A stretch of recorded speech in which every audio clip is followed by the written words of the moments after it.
চলুন এঁচোড়ের কোপ্তাকারি রেসিপিটা দেখে নেওয়া যাক। এঁচোড় সিদ্ধটাকে আলু সিদ্ধর সাথে ভালোভাবে মাখিয়ে নেব।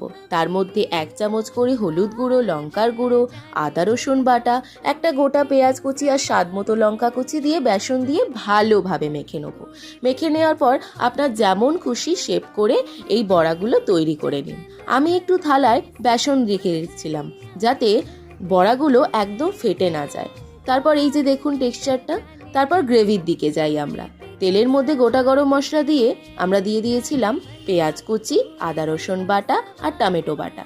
ভালোভাবে তেল ছেড়ে গেলে তার মধ্যে দিয়ে দিলাম বাকি মশলাগুলো, হলুদ গুঁড়ো, লঙ্কার গুঁড়ো, স্বাদ মতো নুন, চিনি, একটু কাশ্মীরি মির্চ। আলু সিদ্ধটা স্ম্যাশ করে দিয়েছিলাম যাতে একটু গ্রেভি হয়।